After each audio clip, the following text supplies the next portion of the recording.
अस्सलाम वालेकुम everyone, this is me Ghazala from Atiq spiritual academy. तो आज जो है हम लेक्चर 2 रिकॉर्ड कर रहे हैं पेडागोजी का, जिसमें हमारा टॉपिक है ट्रेडिशनल टीचिंग मेथड्स। इसमें हम आज कुछ ट्रेडिशनल टीचिंग मेथड्स को जो है वो डिस्कस करेंगे। तो सबसे पहले देखते हैं कि ट्रेडिशनल टीचिंग मेथड्स कहते किसको हैं। Teacher centred approaches where the teacher plays the main role in delivering knowledge.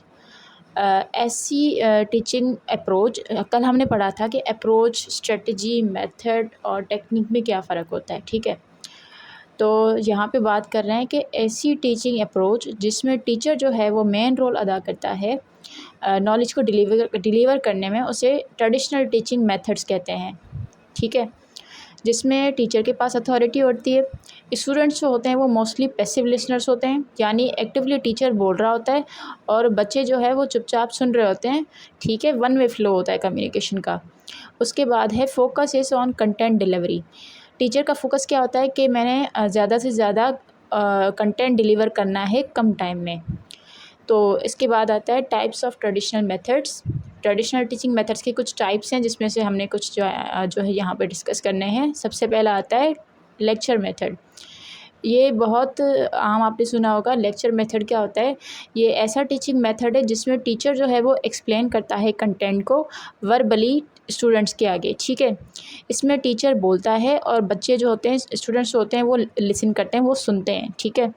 इसमें मोस्टली वन वे कम्युनिकेशन होती है। वन वे कम्युनिकेशन किसे कहते हैं? जिसमें एक पार्टी बोल रही हो, एक बंदा बोल रहा है और दूसरा सुन रहा हो, ठीक है। तो इसमें क्या होता है, टीचर मोस्टली बोल रहा होता है और बच्चे पैसिवली उसे सुन रहे होते हैं।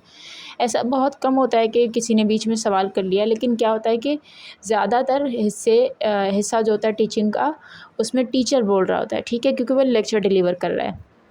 Use for theory subjects. ये थ्योरेटिकल सब्जेक्ट्स के लिए यूज़ होता है जहाँ पे आप थ्योरी पढ़ा रहे हो, जैसे उर्दू और जो है वो इस्लामियात हो गया, सिंधी हो गया। इस तरह के जो सब्जेक्ट्स हैं जिसमें आप कंटेंट डिलीवर करते हो, उस तरह के सब्जेक्ट्स में जो है ये लेक्चर मेथड यूज़ होता है। अब हर मेथड के कुछ एडवांटेजेस और डिसएडवांटेजेस भी होते हैं, तो इसके कुछ एडवांटेजेस देख लेते हैं। ये इजी टू यूज़ है। ज़्यादातर जो है टीचिंग में आपने देखा होगा यही मेथड यूज़ होता है। ये बहुत, क्योंकि इजी टू यूज़ है, ये इजी है इसको यूज़ करना, क्योंकि इसमें जो है आपके मटेरियल्स नहीं लगते। क्या होता है, ज़्यादा से ज़्यादा बोर्ड वगैरह यूज़ होगा, चॉक यूज़ होंगे, ठीक है। उसके बाद दूसरा है इसका advantage, covers large syllabus quickly. जब सिलेबस लार्ज हो, कंटेंट ज़्यादा हो, तो टीचर लेक्चर मेथड चूज़ करता है, क्योंकि इससे क्या होता है, टीचर के पास ऑटोनॉमी होती है, वो जिस तरह चाहता है जल्दी जल्दी इसको कवर करवा लेता है।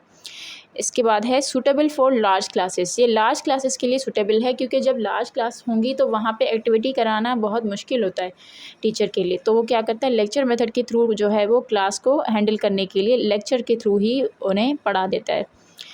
फोर्थ है रिक्वायर्स फ्यूअर रिसोर्सेज। इसमें रिसोर्सेज बहुत कम चाहिए होते हैं, जैसे मैंने अभी बात की कि बोर्ड चाहिए होगा, मार्कर्स चाहिए होंगे, ठीक है, और जो है पढ़ने के लिए बुक चाहिए होगी, नोट्स चाहिए होंगी, इस तरह से। तो बहुत कम रिसोर्सेज इसमें जो है इस्तेमाल होते हैं। इसके बाद इसके कुछ डिसएडवांटेजेस भी हैं, जैसे स्टूडेंट्स बिकम पैसिव। इसमें स्टूडेंट्स पैसिव हो जाते हैं, वो एक्टिवली जो है वो हिस्सा नहीं ले पाते, क्योंकि टीचर डिलीवर कर रहा होता है लेक्चर, तो उसमें डिस्टर्बेंस क्रिएट ना करने के लिए, ठीक है। तो स्टूडेंट्स मोस्टली वहाँ पे पैसिव हो जाते हैं। इसमें लेस इंटरेक्शन होती है टीचर और स्टूडेंट के बीच में, और स्टूडेंट्स के बीच में, और difficult to check understanding. Teacher के लिए डिफ़िकल्ट हो जाता है बच्चों की अंडरस्टैंडिंग चेक करना।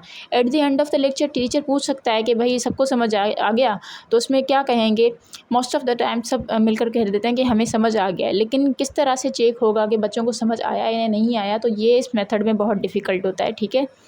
इसके बाद है कैन कॉज बोर्डम।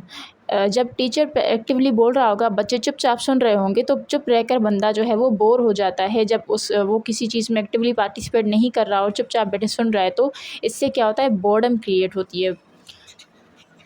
इसके बाद आता है हमारा डेमोन्स्ट्रेशन मेथड।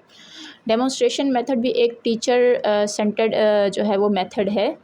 इसमें क्या होता है कि टीचर जो होता है वो कोई प्रोसेस या कोई एक्टिविटी बच्चों के आगे कर रहा होता है, उनके सामने कोई एक्टिविटी करके दिखा रहा होता है वो खुद। इससे लर्निंग बाय सीइंग होती है। विजुअल लर्नर्स के लिए ये बहुत अच्छा मेथड है, जो देख कर सीखते हैं, ठीक है। टीचर परफॉर्म करता है और स्टूडेंट्स उसे ऑब्ज़र्व करते हैं, देखते हैं कि ये किस तरह से टीचर इसे परफॉर्म कर रहे हैं। इसके भी कुछ एडवांटेजेस और डिसएडवांटेजेस हैं। एडवांटेजेस इसके क्या हैं, इससे अंडरस्टैंडिंग क्लियर होती है, क्योंकि एक जो प्रैक्टिकल चीज़ है वो करके दिखाई जा रही है आपके आगे, तो आपको और अच्छे से समझ आता है कि ये अच्छा इस तरह से होती है ये चीज़, ठीक है, और ये प्रोसेस इस तरह से होता है, ये एक्सपेरिमेंट इस तरह से होता है। तो इससे क्लियर अंडरस्टैंडिंग होती है।